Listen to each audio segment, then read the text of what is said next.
Okay. So we're doing chapter 44 today.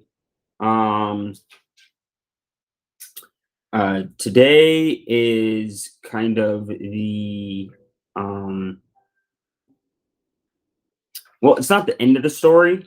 The end of Joseph's story is really, and kind of the resolution of everything is the next chapter. Um, but this is kind of like, I guess, the climactic point in it, I guess. Um, or like leading up to, I guess, the climactic point is whenever he actually reveals himself. But this is the action that is directly in front of it. Um, and as we've been going through this, I've been talking a lot about how um, uh, there's honestly a lot of. Oh yeah, I forgot. I thought I did turn it off. My bad. Um, there's a lot of echoes um of Jesus' story. And I already mentioned one, which is that Judah is going to basically make an argument, a straight argument for penal substitutionary atonement, um, which maybe we'll talk about a little bit if people don't know what that is. Yeah. And then we'll probably talk about that at the end. Oh, there's Mike.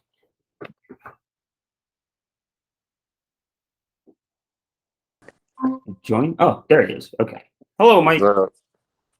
Hey, we already started, so well, I mean, but you'll catch up.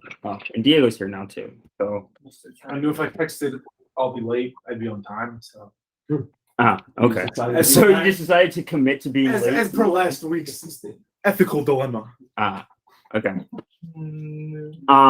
So as I was saying, so there's kind of the two instances or the two major themes and echoes, and I guess a lot of times people will maybe refer to it as a typology of Christ. Is Judah at the end of the chapter, but also in a strange way, I think that Joseph is doing the same thing here. Joseph is acting in a strange way, but and we'll talk about that more as we get into it. But he's using that strange trick to bring his family back to him. Okay. Did you have other question, Jeremy, or oh, you like went like this, and I was like, oh, he's just stretching. Oh, okay. Sorry. All right, here we go. Chapter 44. Then he commanded the steward of his house, "Fill the men's sacks with food, as much as they can carry, and put each man's money in the mouth of his sack, and put my cup, the silver cup, in the mouth of the sack of the youngest, with his money for the grain." And he did as Joseph told him. Okay, so again, Joseph already played this trick on them once before, but whenever he had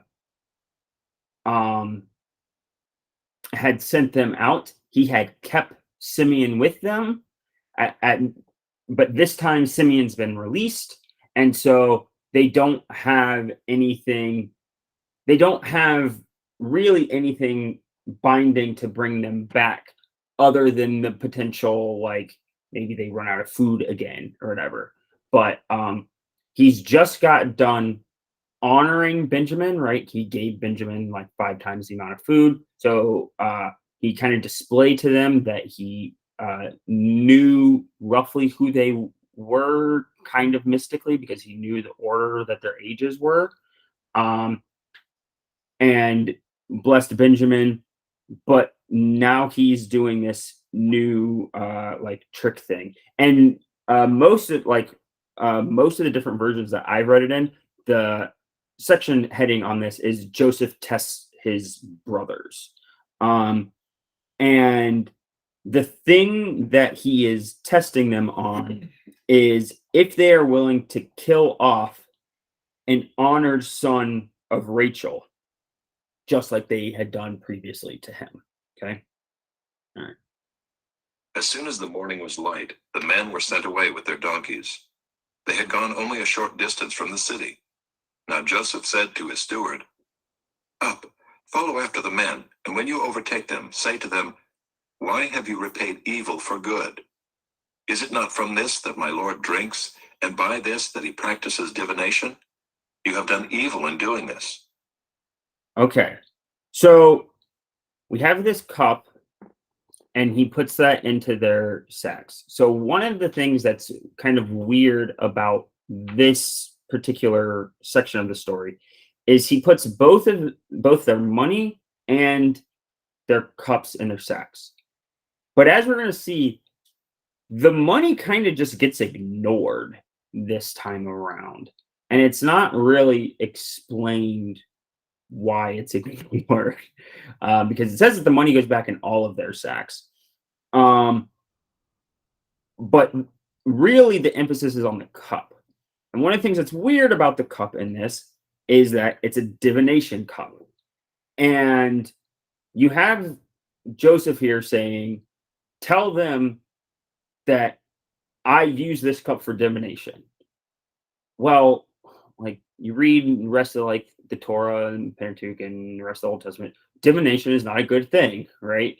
But you now have this instance of him saying that he does use divination.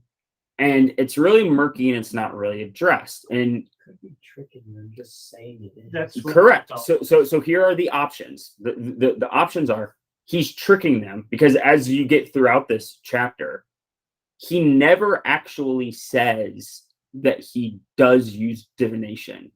Actually, the closest that he gets to it is a little bit later, whenever he says, "Don't you know that people like me can use divination?"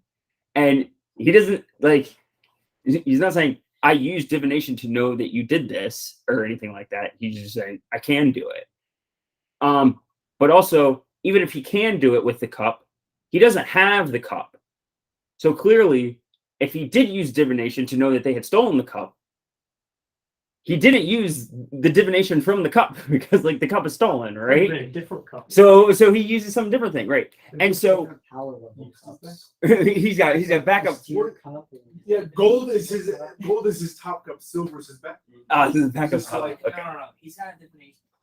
The golden was on the wash for the week. So the thing that I want to argue for, which is kind of weird about the whole thing, is that what's actually going on here is stuff that we've talked about a lot, which is, and kind of it comes up every single time this sort of divination thing comes up in the Old Testament, like it came up with Jacob, whenever he did the weird goofy thing with the sheeps and the sticks and all that stuff, is that what's going on here is that the kind of quote unquote heroes of the story, they seem to have some sort of, like, they know about the divination magical practices of the world and what they do, but they also have this other knowledge that seems to like not come from that, and seems to be wholly reliant upon the God of Israel. And that really, by trusting in the God of Israel and just kind of being smart and intelligent, that's how they actually quote unquote like perform magic or whatever, right? Or like do divination or something like that, right? Like the way that he's doing divination throughout this story is literally just because he knows them, right? But he's going to use that, I guess, kind of like culturally significant idea to his advantage. And I would say it's a cultural tool, right? That rich, powerful people, because like your average person doesn't do divination. It's rich, powerful Nephilim type people that are in charge, that have this like relationship to the gods. they're the ones that exert this sort of power on people. And he's going to use that idea and switch it around to be a benefit to the people of Israel. And we'll talk more about, well, so I guess I'll go ahead and say it just since we're here. To me, the thing that how that maps on to the story of Christ is because that idea of what I just said, that is actually the same exact thing that Christ is doing at the crucifixion. He is using the power of the state, of authority, of culture, and the systems of men that like men have set up. He is using them in a weird way against itself in order to bring the family of God back together. Specifically, what is it that Christ is using? Christ is using the execution, the power of the state to inflict capital punishment upon people, right? That's a huge, huge power that rulers use. It's the main power that rulers use, right? They go around, and if you disagree with them, they kill you, right? That's a crazy, crazy strong strength. And it's why people started getting this idea that kings have the ability to kill people with their words, right? It's why Skyrim has like words of power and everything like that, right? Like we have this idea because it became a thing where kings could just kill you by saying it. Well, why? Because they said, this man should die. And the guy next to him that has a sword will kill them, right? And so that's like a magic power that normal people don't have, right? We can't just do that, right? Nate can tell Jeremy to kill Evan all day, like. I'm listening. That's because Jeremy's a bad guy. But no, like, and so people really saw it that way. And that's why you start having it's like, as soon as you like understand that that's how that relationship works between that power and authority and the person in charge, you start to understand and get more of a clear idea about, oh, this is why people would think that like their leaders are chosen by God or just outright divine. And it's why even till like much later, like if a king or something dies and like their blood is like on the ground, like you go and touch it because it's like maybe some of the power will come off on you. Like you don't know, right? Like you engage in that sort of thinking because, again, they're not like ancient people are not stupid. They're empiricists. They see how the world works, and they describe it that way. They go, that guy's got power because he can just command stuff and it happens. Okay. Okay. So hopefully you get that connection of what I'm trying to make there, but between the two of them. So like Joseph is using this idea of divination. Jesus uses capital punishment and the execution, right? Because that's what the cross is. The cross is an execution tool. It's the equivalent of our electric chair, right? It's like if somebody were to figure out a way to use the electric chair to utterly reverse the power that like the idea of state authority, like that's a powerful transformational shift. All right, we'll keep going. When he overtook them, he spoke to them these words. They said to him, why does my Lord speak such words as these? Far be it from your servants to do such a thing. Behold, the money that we found in the mouths of our sacks we brought back to you from the land of Canaan. How then could we steal silver or gold from your Lord's house? Whichever of your servants is found with it shall die, and we also will be my Lord's servants. He said, Okay, I actually want to stop it there. Okay, so their defense, right? So their defense is,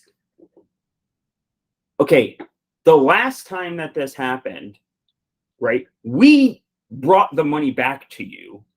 And on top of that, we're the one that we told you, right? Because they're like, we told you that this happened. Okay. So why would we then this time steal your money? Like we did this last time. So it's probably whoever made the same mistake last time made the same mistake again. All right. We warned you about that. We wouldn't do that. Right. Okay. So that explains the money. And like, it makes sense as to why that is their defense. So I want to shift for a little bit for kind of a second and just speak to the idea of, we've been talking a lot about, or I've been like presenting to you the different like documentary hypothesis things where people are like, very left-wing liberal scholars will be like, there's like all these different accounts that kind of get spliced together and become like the Bible, right? And because of these inconsistencies in the stories, that those inconsistencies show that there were multiple accounts, and then some later editors went and took multiple accounts together and just stuck them together, and like that's why we have the account that we have like now. Okay, this line in this verse is what I would call like a connecting verse. And so if you think about it, so I came up with like, if you think about like bricks, okay, and so let's say that your story is like a wall, okay, and you have multiple sources, and you're just taking bricks. And so one view that you can have is that you just take the bricks and you just put them next to each other, right? And so you have all these different sources that are just together, and it's just a bunch of bricks laying on top of each other. That doesn't work super well as a wall because the bricks aren't connected to each other, right? You like, if that's what it was, right? Like that's the view that you're presenting, which in my opinion is the view that the documentary hypothesis says, is that, oh, it's just a bunch of things sliced together. That doesn't really work if there's actually verses that connect the two different stories, right? If it was just two different stories and you just put them together, well, then why is there a verse where literally their defense is, we did this last time, so we wouldn't do it again this time, right? That's their defense that they're making. So that defense relies on the fact that it happened twice. And so you can't then say, oh, well, because it happened twice, that shows that there were two different stories that like were just put together. It's like, well, no. Because we did it that first time, why this same time when we do this? Right.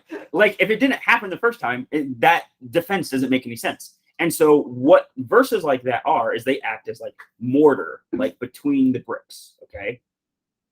Now, so what you can then say, which you'll get some people saying this too, is like, oh, well, what it is it's not just someone taking two different sources and putting them together like that. They add here and there these like connecting like lines to kind of make sense of them. And a lot of times people will call this like harmonizing. They're like harmonizing the accounts or whatever, which fine. Maybe that's what's going on. But then the further process, which I can't show you here because I'd have to go into like more of what they're doing. But my further argument is when you really get into like the nitty gritty of a lot of their analysis for the documentary hypothesis, the cuts between the different versions, right? There's mainly 4 different sources. They're called J, E, D, and P.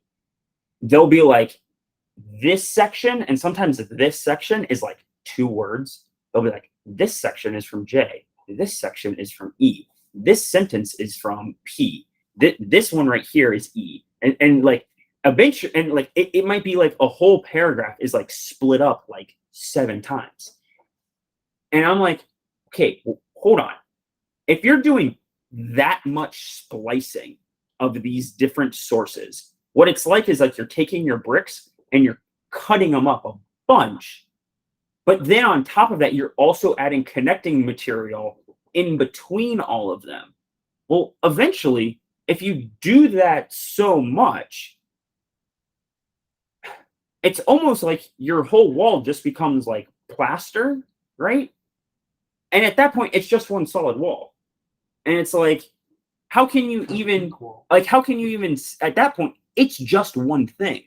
right? And so it's like, okay, if you have this view that it's a bunch of really split, and really at that point, it's not really even the work of the sources anymore. It's the work of the editor. It's the work of the person that put it all together, right? It's just the one vision of the person that put it all together.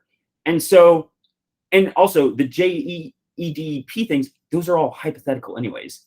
They don't actually have documents that like show this. They just think that they maybe exist. And so my argument to try and like talk against this is to say, okay, if your idea is that there's like a guy, so say Moses, he's the editor in this case, and he knows like a bunch of stories or whatever, and he takes the elements of the stories that he wants and he puts them all together and makes one coherent thing. Or if you want to even say divine inspiration, God downloads it all into Moses' head and he writes it. That's like the difference between saying somebody like took a bunch of bricks and made one giant brick as their wall, and also crushed up a bunch of bricks, mixed it all with mortar, and made one giant wall.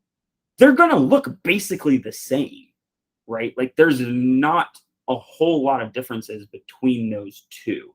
And so to me, that like verses like this help to show that that coherency of the entire narrative is being thought about by the people putting these together. And so it's really kind of a bad idea to just think that, oh, someone found, I don't know, like somebody found one copy of a Marvel comic and then another copy of a different, like one Spider-Man comic written by one guy and another Spider-Man comic written by another guy, and just put them both together and said, oh, this is our Bible of Spider-Man now. It's like, no, what happened is that there's one story, but there's things in it that get repeated and are emphasized for different reasons. Like the Donkey Kong.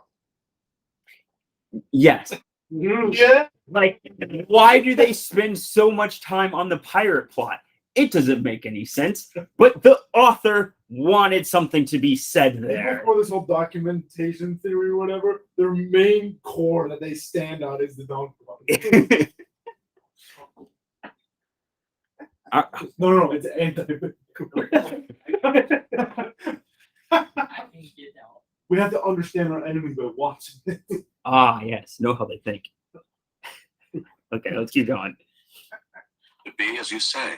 He who is found with it shall be my servant, and the rest of you shall be innocent. Then each man quickly lowered his sack to the ground, and each man opened his sack. And he searched, beginning with the eldest, and ending with the youngest. And the cup was found in Benjamin's sack.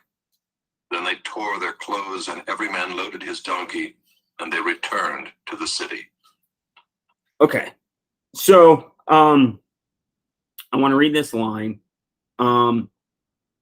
So they give their defense about like how then could we steal silver or gold from your Lord's house? Like they gave their defense, but then they also say, whichever of your servants. So this kind of portion is a little bit hard to read because of how often the word servant shows up here, but the word servant's being used in different ways throughout like the verse. So whichever of your Lord's servants is found with it shall die. So whoever has the cup, so like they're really emphasizing the cup here. Whoever found, so they already gave the defense for the money. So they're like, we're not taking blame for the money. But the cup thing, that's new. Whoever has it shall die. And the rest of us will be your slaves, right? That's their like further defense because they don't think that any of them have stolen the cup, right? And so they're like, maybe your guy messed up about the money. We're not taking blame about it, but we don't have the cup either. And whoever does have it, kill them. And then the rest of us will become your slaves, right? It says, we will become your servants. And he said, let it be as you say. He who is found with it shall be my servant, and the rest of you shall be innocent. So the steward downplays their proposed punishment. Okay. And he goes, no, right? Because the servant knows whose bag it is. And the servant probably also knows why Joseph is doing it, right? Why is he doing it? Again, because he's trying to see how they react towards Benjamin, right? He doesn't want to kill Benjamin, right? He wants to give them a chance to screw Benjamin over. And so he's just like, yes, that's what we're going to do. But also, I'm going to slightly change what you just said. It's his silver cup. It's not his gold. Whoa. We don't need to kill him. Like, whoa. Right. And so he goes, okay, whoever has it shall be my servant, and the rest of you shall be innocent. They go through the process, and what happens is it's revealed that it's in Benjamin's sack. This next verse is interesting. They tore their clothes, and then every man loaded his donkey, and they returned to the city. Okay, the steward just said, the guy who did it is going to come back with me, and they're going to be my servant. You all are innocent and can keep going. Their first instance of really displaying like action to their remorsefulness is they don't do that. They don't just go on. They return with Benjamin and are like, we got to figure something out. Right. Also, they don't want to go back without Benjamin to Jacob too, because then some grandkids are going to have to be slain. Right. Didn't Judah say he would die or something? He did, and that's what we're about to get to. And so we are now finding out, why did they return? When Judah and his brothers came to Joseph's house, he was still there. They fell before him to the ground. Joseph said to them, "What deed is this that you have done? Do you not know that a man like me can indeed practice divination?" So again, I already spoke of that, but like again, you have that like murky line about like he didn't say that he practiced divination, and like, but it's implied that it's like, oh, that's kind of like you thought you could get away with this. A man like me can practice divination. Does it say that he actually did? Like he's like going around the bush, right? And Judah said, "What shall we say to my lord? What shall we speak? Or how can we clear ourselves? God has found out the guilt of your servants. Behold, we are my lord's servants, both we and he also in whose hand the cup has been found." But he said, So Judah initially offers that all of them will suffer the same punishment as Benjamin. "Be it from me that I should do so. Only the man in whose hand the cup was found shall be my servant. But as for you, go up in peace to your father." But Joseph is giving them another chance to screw Benjamin over.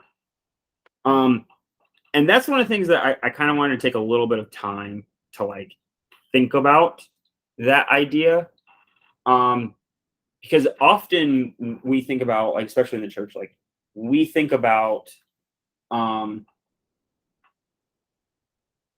God giving people like opportunities to come to him, right?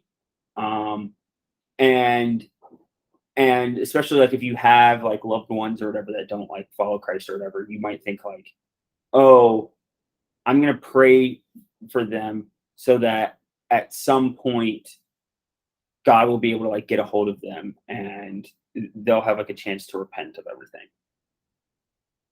And one of the things that I think is interesting about this story and is that it's almost the reverse of that, in that what's actually going on is God is constantly trying to draw people to himself and is constantly trying to get people to engage with him. But what he's doing is he's giving you opportunities to reject him. Like, they're the same sort of a thing, right? An opportunity to accept or an opportunity to reject. But really, it's an opportunity to reject. Like, and that's why you have that, like, the finger thing, Sistine Chapel, right? Picture The finger. the thing. finger thing, One of the Sistine most Chapel. iconic works of art. Yeah, The finger thing. you know that one guy made it. Whatever. But the point is, right? Like God is reaching, and man is being lazy and apathetic towards it. Almost there, God. Yeah. All right, and it's what that actually is that's your opportunity to reject God. And I think it's important to see that, and it's important to see when that shows up in the text that idea is even here and presented in the Old Testament. And to me, it like that idea as a whole really kind of puts a different light and a different spin just on the afterlife and how people view that, because everybody views the afterlife as like, or like from a secular framework, as like this unfair thing that God does to like send people to hell. And from God's perspective, it's like he's going, I'm literally giving you all of the opportunities to not reject me.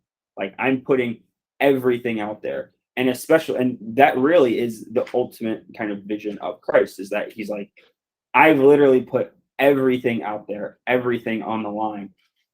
And all you have to do is just not reject me. Like I'm trying here, but you just need to like do like the tiniest bit. And I think it's important to make note of when those themes are coming up in the Bible. I do, of course, like that, the latter half of what you said. At some point, I think us as like Christians who grew up in the church, there's that click where we're like, oh, God's not sending us to hell. He's instead acknowledging that we chose not to accept what's up there and Right. chose the alternative. But I feel like when you say, he gives us opportunities to reject him, like that lines up with that. But at the same time, I feel like it gets into a gray, murky area of sounding like it, like God God tempts us, which is like not where we want to go. And so I just, but you see how it's close in like connotation. Yeah. And so I just feel like maybe there's some sort of reconciliation. There might be. Well, so another way that you could word it, because the way that I was thinking about it is that it's it is. You could word it as God tempts, but you could also word it as God, and because like I'm thinking about it in like Calvinistic like terms, that it's God respecting your agency. It's God respecting your free will, right? So, I mean, especially whenever I think of heaven, I'm always like constantly thinking of like a parent with like a child like lives in their home, right? And it's like, while you're living in the home, right, you can, especially if like I'm lenient towards you, like you can act bad, right? And you can do things wrong. And when you do that, I'm going to scold you. I'm going to tell you, stop doing that, right? And I might get like harsher or something like that. But really, like at a certain point, whether or not you live there, especially whenever you're a certain age and a certain maturity and everything, you're choosing whether or not you want to like stay in that house, right? And it's like I'm not forcing you to live here. I'm just saying that while you live here, like abide by my rules. And so like that then is like that temptation of leaving, of not wanting to be there, of going off and doing it your own way, like that's presented to you multiple times. It's like a byproduct of. It's a byproduct of allowing freedom. Yeah. Right. And it's like the same thing of like Garden of Eden, anything about like the apple or fruit or whatever. And it's like like that tree with that fruit was always there, right? It wasn't constantly tempting them though. Like it came up in a moment whenever they started thinking about it where it became a temptation for them. And so it wasn't, but like, so like that opportunity to leave the garden was always there. It was implanted in there from the beginning to acknowledge and give them the option for agency and for free will. But it only presented itself as a temptation once like their attention was like brought True. to it, right? And so It's like when a parent knows that their kid lied and they, of course, give them the chance to tell the truth. right, And they say, let's go with the classic, did you eat the last cookie? sure. The parent isn't hoping that the kid lies.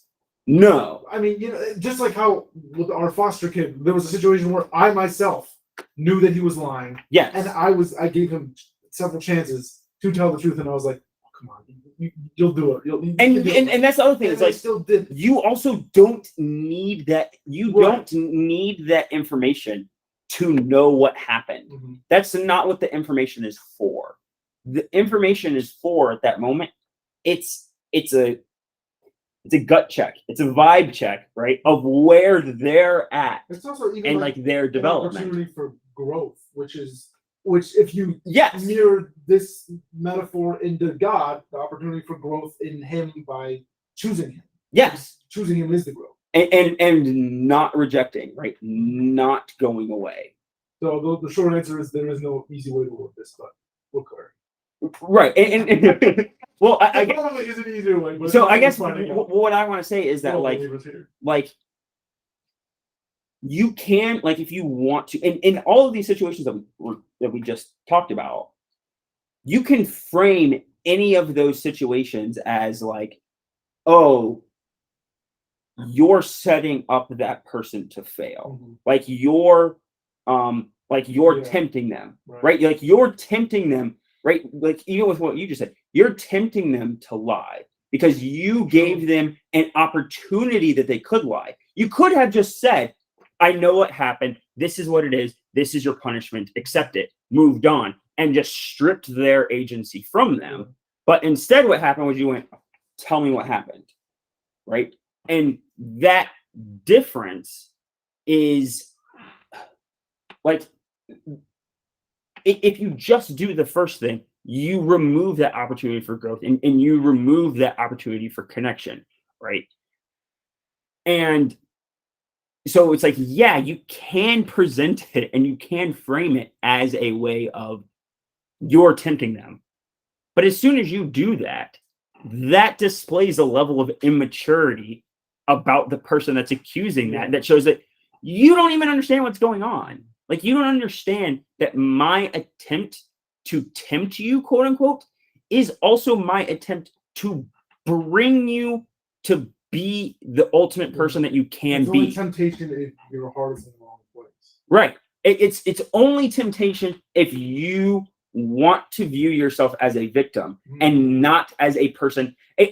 Only if you want to view yourself as a person that doesn't have agency. If you want to view yourself as a person that doesn't have free will, then as soon as you are presented with the free will, you will despise it. And like you won't want it. Which is a thing that like it baffles me so much whenever, because like I said, like I'm on I'm talking Reddit. Like I'm on Reddit and like talking like that was the answer. it was the answer, right? And like I'm talking to all these like atheist people and stuff, and they're like, man, God really like set everybody up, right? Like, and it's just like, bro, you guys talk all the time about like wanting freedom and about how you don't want people to control you, but then at the same time, whenever the God of the universe presents the opportunity for you to have freedom, you just get mad at him. And it's like, it's so twisted how happens, and it just shows People do want to live as the right, and all of your Reddit buddies. and they want to live as the villain, justified as if they're not. And so that's like really what they're going for. Bunch of gypsies. And it baffles me. But all right. Was there something else that I wanted to say? Oh, the only other thing that I wanted to say is to talk a little bit about divination itself. So like, how did divination with like the cup work? Okay, so they don't know, but there are multiple like ancient texts that talk about different forms of liquid forms of divinations that would be performed with cups. So one of them is like you have like a tea or something like that, and you drink it, and then however the tea leaves are like at the bottom, you interpret those tea leaves to mean something. So if you've seen Harry Potter, that's what happens with the Grimm or whatever, and like all that stuff, right? So like that's one way that you do it. Another way that you can do it is that you pour, so you put like water in it, and then you pour like a bit of oil in like the top of it, and then as like the oil and like water like don't mix together, they make some kind of shapes on the top of the water, and like you do that. And then the other way that you can do it is just have water, and based off of how reflections in the water are going, you come up with some kind of interpretation. The through line that I want you guys to get and to understand with how divination works as a practice in total is that it doesn't matter what the divination practice is, they all work on randomness. Every single one is working on some element of randomness that's taking place, right? Because like you have like the ones where it's like you take a bunch of bones and like you like toss them, right? Or even like casting lots, where like they're all like holding a bunch of sticks, and then like whoever gets the short straw, like that's the one that like goes. Or casting lots whenever they're actually like rolling dice. All of these different things, it's randomness that is seen as like the element that the gods kind of control. And so whenever you're doing a divination practice, what you're doing is it's a way of connecting with that kind of divine realm, that randomness aspect of it, and you're pulling a pattern out of it to try and make sense of how the world works. Okay, like, that makes sense? That actually makes a lot of sense. And thinking about it that way, there actually, to a large degree, there is a lot to that. Because, Yes. well, one is humans, like, looking for patterns is always going to be like a big deal. But, like, it's something that we're hardwired to do, and we're very good at it. But oftentimes, like, things that appear random really actually aren't random. And if you spend the time to actually recognize the patterns in them, you can actually benefit a lot from that. Right.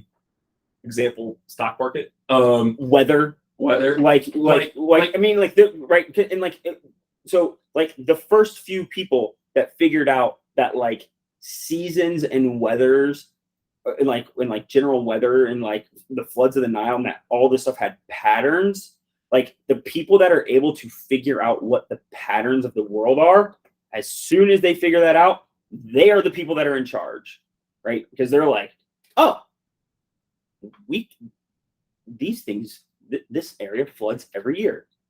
We can build irrigation canals and plant stuff before they flood, and then boom, we have a bunch of food. We now have a civilization. We now have an army. We control everything, right? Being able to do that process of looking at something that's seemingly random and drawing out a pattern of it, like there's a strong connection between like divine, like understanding how ancient people thought of like divine power and the ability to do that. Yeah, the problem really comes in is that like there's a degree to which when you're starting out that endeavor that something that appears random could actually have a pattern to it. And if you figured out that pattern, then there's a lot of power and possibilities and opportunities that come with that. But then there also needs to be the recognition that some things truly are random. Like where we are now today is we actually have random number generators, and we can do things that are actually random. So even that, you'll get people that like fight you on that, because like a random number generator is still based on something, right? Because what a random almost all random number generators, what they actually are is they're based off of time. So what they do is almost all random number generators have an equation, and then they have like a seed, right? So you can think about this with like Minecraft. Like Minecraft has like a seed, and then you take that seed, you run it through a big long equation, it spits out some number. And what it is that from the perspective of us, it looks random because we don't know what the actual seed is. You know, this is a very good point, because actually this got me thinking about like modern speedrunning in video games. That a very common widespread technique across a ton of running games is that eventually you get to do what's called RNG manipulation, where you do something where you control the time, or you control some sort of setting, or you do something in the game first so that you can guarantee the outcome you always want. Yes. And that allows you to do it grants you power in the game. It lets you do things faster. So maybe that it wasn't even a good example of actual randomness, because again the pattern of apparent randomness having a pattern to it, granting power once you can harness that, is still there. So it makes sense why ancient people would have that understanding or try to do that. Right. Oh, and that's so that actually that takes to a little bit of what I want to talk about, which I think I posted in the Bible study like months ago, maybe a month or two ago, maybe not, because we started in the summer. But like, sometimes I don't see it because I do it first, and then no one else has commented. Well, there are a number of instances in the Bible where believers cast lots, right? They use divination practices, right? And one of them is that whenever they were deciding on who to replace Judas, they take a couple of people and they cast lots with them, and one of them ends up getting decided, and they're like, okay, you're the new like disciple, right? And I made this distinction about how one of the other elements of a divination practice, so one element of it is the randomness factor, but I think another really strong and important aspect of like a divination practice or for casting lots is also the public aspect of it. If it happens just in private, what happens is that the kind of like prediction or the thing that comes out of it that's supposed to be produced from whatever lots were cast or whatever, suddenly they no longer actually matter because just one person is looking at it, right? So I talked about how whenever I wrote in there that because I saw because it happens with like Jonah, it happens in the New Testament a number of times, it happens like a bunch, it happens with Jews throughout the Old Testament where they do this like stuff. I was like, oh, maybe it's not such like a bad idea to like cast lots to like kind of seek God's like direction and stuff. And so I literally wrote a script for like a number generator like on my computer, and like every once in a while I would be like, man, should I do this thing? Boom, yes or no or whatever. And it was like a little like friggin' 8-ball thing, right? And what I quickly found out is that that's an absolutely terrible way to live. Because You'll be like Spencer and buying Oscar. what it actually is that at that point, the power no longer rests in the randomness. The power actually rests in A, what you decide to ask the thing, and B, what responses you choose to listen to. right? And if you're the only one that's doing it, suddenly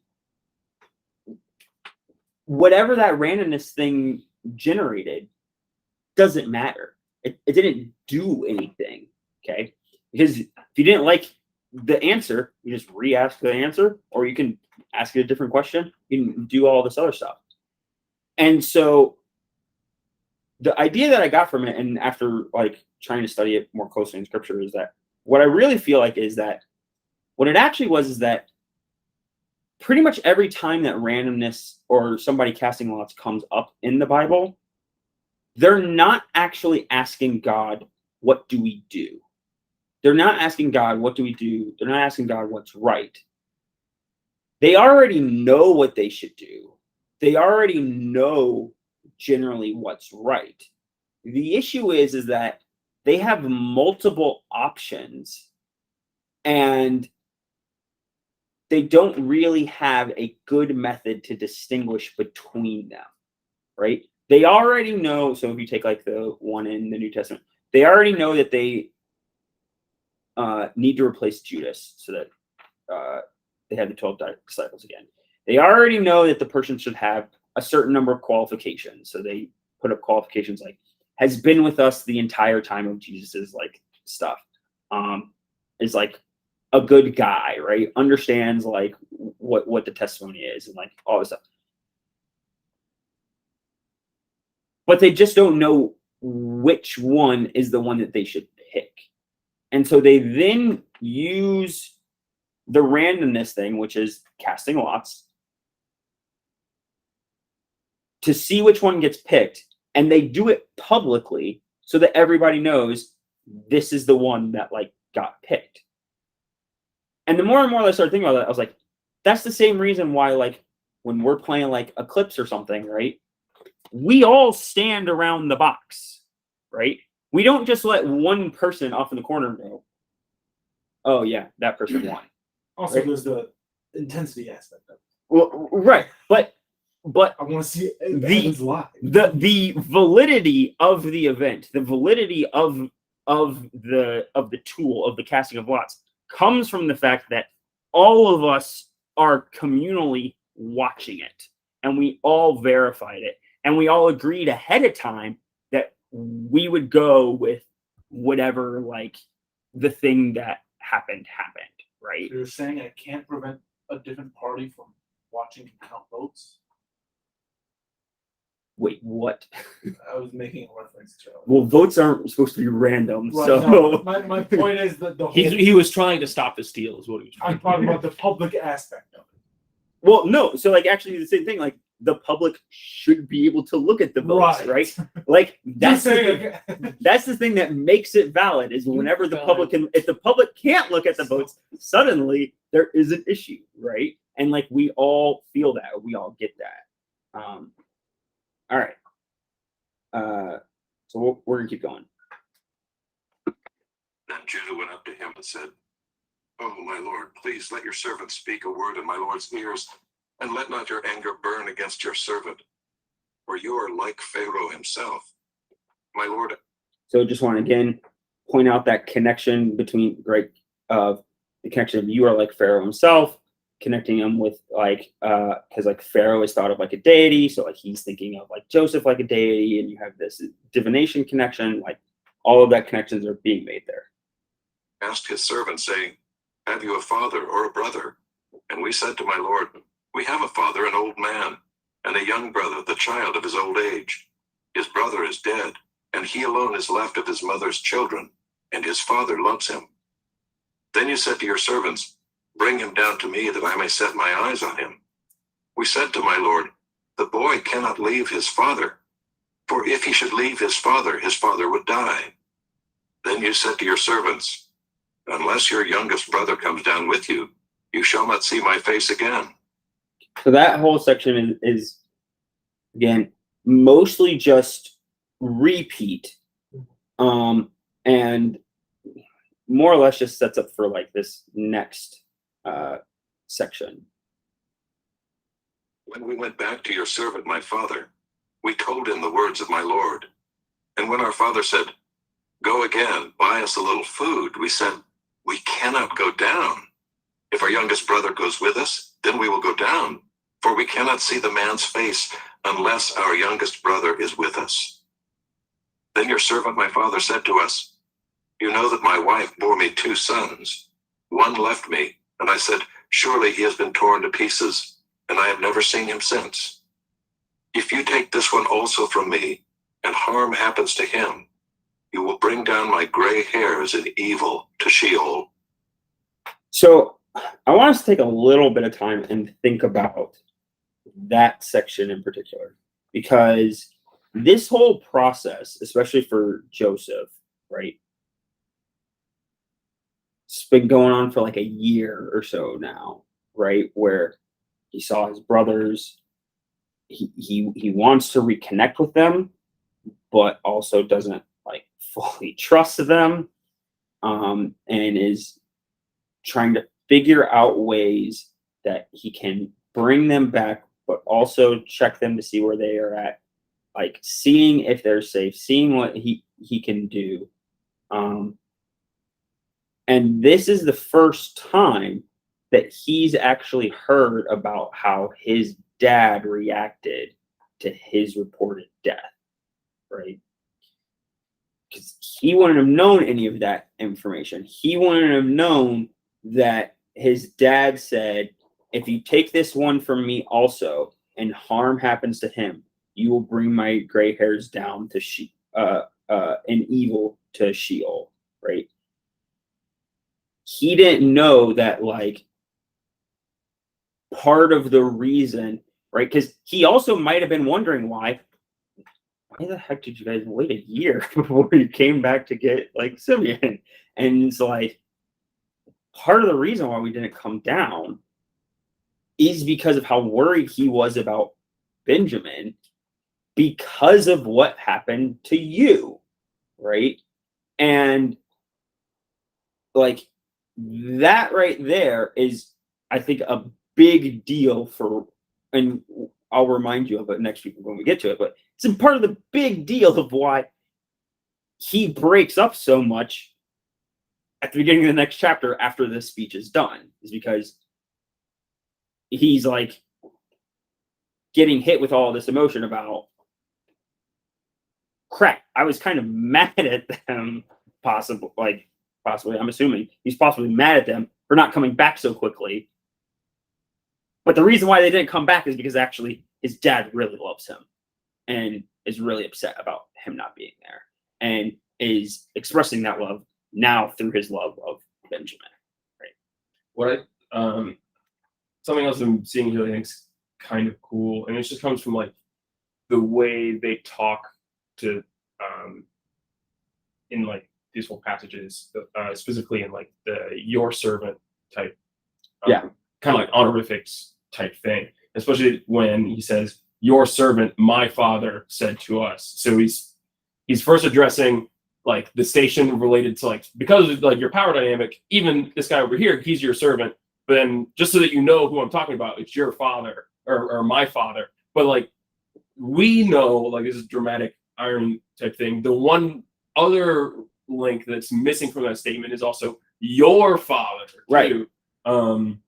Well, and it also shows that with that statement, right, that's with that statement of them calling his father your servant, that is that fulfillment of the prophecy. Of the prophecy, yeah. And I was getting on of the parental prophecy, yeah. All right. Now therefore, as soon as I come to your servant my father, and the boy is not with us, then as his life is bound up in the boy's life, as soon as he sees that the boy is not with us, he will die, and your servants will bring down the gray hairs of your servant our father with sorrow to Sheol. Okay, so the point that I wanted to kind of emphasize with that is the idea of our father's life is bound up in the life of the boy, of the son. And I mean, maybe this is just a me thing, but every single time binding like comes up in the Bible, I think of Isaac, right? And you have that same instance there of that, like, the father is like bound up with the son, and like the father is being tested on like, is he willing to sacrifice the son? And what just happened with Jacob being willing to send Benjamin down was the same instance of him being willing to potentially sacrifice his son, and like, but that your son and your children are like images of you, and like you're kind of like bound together. And actually, it was interesting. The stupid D&D thing that I've been like watching lately. The guy had a line which I really liked, because they were talking, because his character in like it was like a post credits like thing, like they could run like it's like 20-hour thing or whatever. His character in the thing had kids, and they talked about like, why did you like choose to like have a kid? And I guess he didn't have kids, but he recently just like had his first like son or something like that. And he had this line where he was like, somebody said that having a kid is like your heart jumping out of your chest and growing legs and arms and walking around, and you have to spend like your rest of the life like kind of protecting it. And I thought that was a really good like mental image of this idea of like, your kids are like an image of you, and that's that binding idea is and that connection is like that's the thing that binds us together, but that is also the thing that binds us to God, because we are God's kids, right? And we are in like his image, and like ultimately that again is the goal of religion, right? Because religion is something that you're bound to. So the goal of religion is to bind you together to community and to your family, and also bind all of us together to God, right? Like that's the goal. Okay. For your servant became a pledge of safety for the boy to my father, saying, if I do not bring him back to you, then I shall bear the blame before my father all my life. Now therefore, please let your servant remain instead of the boy as a servant to my lord, and let the boy go back with his brothers. For how can I go back to my father if the boy is not with me? I fear to see the evil that would find my father. Okay. So, penal substitutionary atonement. All right. Is the idea that when Christ died on the cross, he is a substitute, so substitutionary, for our punishment, that's where penal comes from, so that we can have be in right relationship, be at one-ment. So at one-ment is the same thing as atonement. Okay, so that we can be at one with God. All right, that's the doctrine of atonement that most Christian denominations, and especially our church, like heavily believe. So much so that you might not even know that there are other ones that don't like penal substitutionary atonement. Probably the main one actually being a lot of Catholics, for whatever reason, don't like penal substitutionary atonement. There's a lot of other groups that don't like it. They instead have what they call the Christus Victor model, which basically means that like at the cross, Christ isn't suffering for our punishment. He is instead victorious over death. And so therefore we can also be victorious over death. And the thing that's weird to me is that I'm just like, okay, everyone that believes in penal substitutionary atonement also believes in that, right? Like we're just like, yeah. And then and if you look up like theories of atonement, pretty much every single one, like there's a thing called ransom theory and like all this other stuff. Almost every single one, penal substitutionary people are going to be like, yeah, like, that's fine. Like, I agree with that. Like, I just think it's all of these like together, smash into one. And I also think that penal substitution is there. I don't know why. I think it's just because a lot of people they like confession. Well, a lot of people don't like the idea that they don't like the idea of God punishing people, and they don't like the idea of God punishing Jesus. And so because of that, they don't want to believe in penal substitution. It does beg the question, though, like if you remove penal substitution from the crucifixion, why did he have to be, punished? And Like, couldn't you have done that in any other way then? Because, like, what's the significance of and it? it's mostly It's a high stakes poker game. Lose everything. like, and to me, it mostly seems to be people just thinking that it's like it's cruel and it's unjust, and they don't like the and they're like, and God is a God of love, and He would never do this. I'm just like. Like it's such a weird Because there's also a level of like personal culpability in it too. Because you also have to accept that he also he's took on dying your for your too. sins, right? And So that's you're what it technically is. at fault as well. Exactly, and that seems to me to be the big thing is that it's like, oh, I don't want to be on the hook for why Jesus is on the cross. That is what it seems to be like for me. And that's also part of the reason why, to connect it back up with the top of the chapter with what Joseph is doing, is that on one hand, you could say, oh, it's really mean what Joseph is doing to his brothers here, like trying to trick them and all of that stuff. Like they've shown multiple times that they actually do care about him and like all of this stuff and blah, blah, blah, blah, blah. Why would Joseph do all of this stuff? Well, you also have to remember that none of this stuff would be happening in the first place if they hadn't tried to sell them into slavery, right? It's like, at the end of the day, ultimately, that wouldn't have happened if they had it first screwed up. And it's like, at the end of the day, Christ wouldn't have been crucified if the people hadn't wanted to crucify him. And also, if you go back even further, Christ wouldn't have been crucified if mankind themselves hadn't chosen to sin, right? And so it's like enough generations to prove, all right, this one's gonna be just as bad as the next. It's time. yeah, and so we're gonna get good all of a sudden.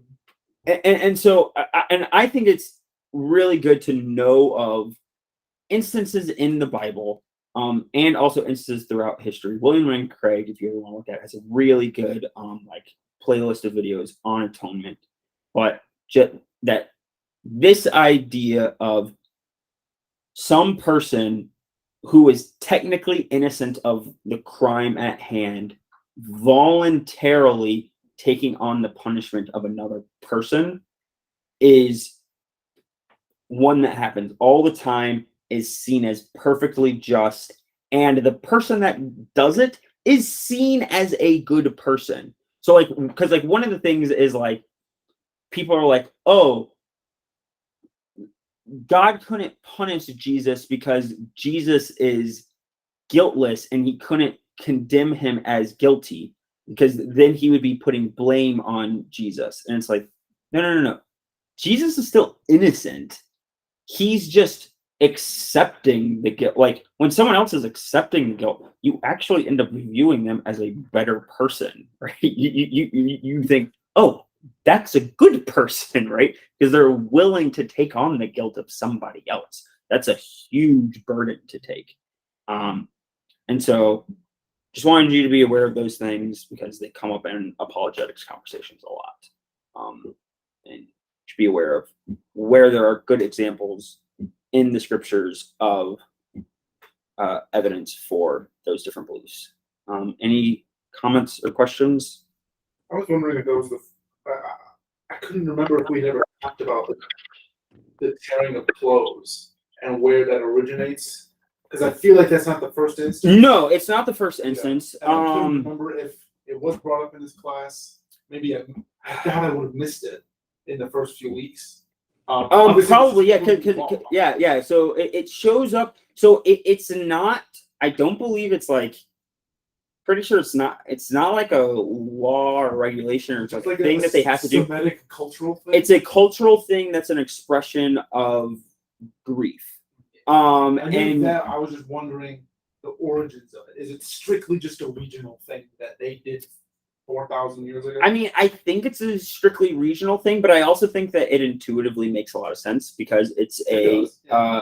it's Not in a today's fashion crazy world. well, it's an expression of empathy, right? Is what it is. Because like even like we know what's happened before because when Jacob did it whenever Joseph died, right? Right. Yeah. I Whenever knew it Jo- happened before. I just couldn't remember us. Right. He it happens pretty frequently whenever something bad happens. And it's an expression of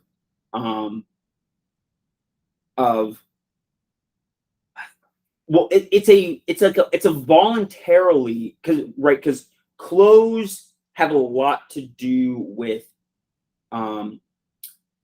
status and station and like and who you are, right? So it is it's a ripping of like identity. It's a ripping of well, yeah, and making yourself vulnerable, right? Because you're making yourself like a lot of times like making themselves naked, right? Whenever it says like and you cover yourself with dirt, right? It's it also, if you think about it, it's also a it's actually kind of a like a re-implementation of like the fall, right? Because what happens in the fall is they get kicked out, they cover themselves with sackcloth, and then like they are sent out onto the earth, and you have this idea of like the snake like eats dust, right? And everything, like so like they kind of go out with him into the wilderness and like are planting seeds and like everything. So like you have this like dust and ash element, and you have like sitting there like in like your sackcloth, and like it's everything is downcast. So I'm pretty sure it's just a cultural thing, but And the cutoff is somewhere in, I don't know, which is of when people of it fades out. Well, the Not thing is, really. No. I don't know. but People mean, do it in the New Testament. I mean, geographically speaking, like were the Indians doing that in the Indus River Valley 3,000 years ago? Not that I know of, Right, so right? But they At probably have some something point they started wearing clothes. right. But they probably have something that's similar, right? Well,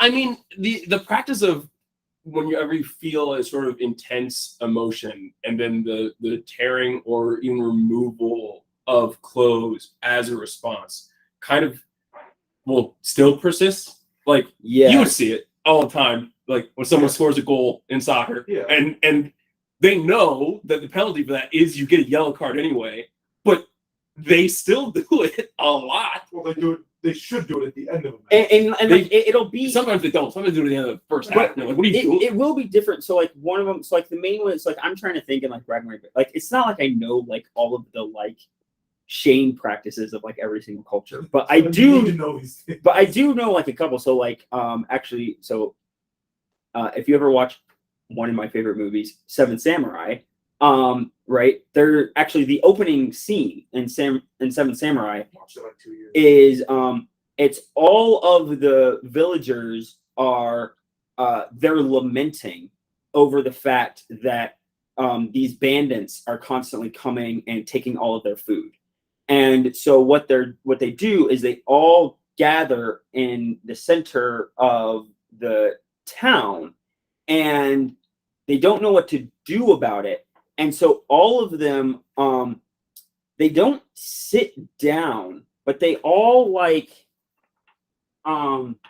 they all kind of like squat in like the center of the town, just like this. And they're all like in like a circle, like together.